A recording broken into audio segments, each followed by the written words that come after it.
সবাইকে স্বাগত জানাই আরেকটা ব্লগে। আমি আর রিকি চলে এসেছি আজকে আরিয়াদহতে।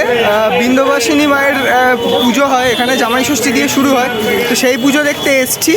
আর এটা অ্যাকচুয়ালি একটা বন্ধুর পাড়া, তো সেই হিসাবে তার সাথেও আশা করি দেখা হয়ে যাবে। তো চলো ব্লগ স্টার্ট করছি। আর আজকে দেখি আমরা বিন্ধ্যবাসিনী মায়ের পুজো দেখতে এসে কি কি দেখতে পাই।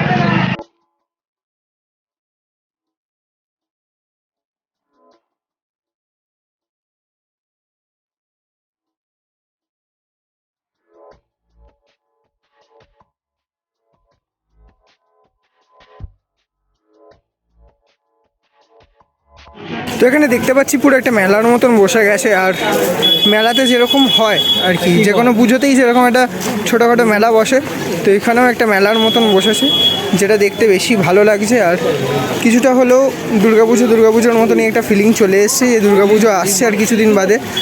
তো সেইটাও হচ্ছে একটা বড় ব্যাপার চলে এসছে এখানে। এই মেলার মতন যেটা বসেছে, রাস্তার দুই পাশে যে মেলাটা বসেছে সেটা দেখে।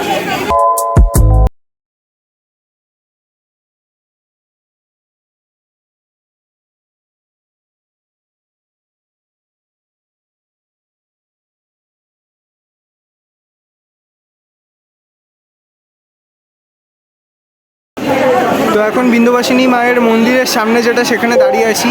আর এই হচ্ছে ঠাকুর। আর এখানে দেখাই যাচ্ছে যে লোকের ভিড় হয়ে রয়েছে ঠাকুর দেখবার জন্য। যদি এটাই দেখি, এটাই হচ্ছে পুরো ভিড়, মেলা বসে গেছে এখানে। এখানে দেখতে পাচ্ছি। আর এখানে রয়েছে হচ্ছে যমরাজ, শিব ঠাকুর, মা দুর্গা, আর নারায়ণ, আর হনুমান ঠিক নয়, এটা হয়তো হতে পারে গরুর পাখি। তো এটাই হচ্ছে এই পুজোর বৈশিষ্ট্য, এই দেবতাদের পুজো করা হয়। আর এটাই হচ্ছে এখানকার ব্যাপার।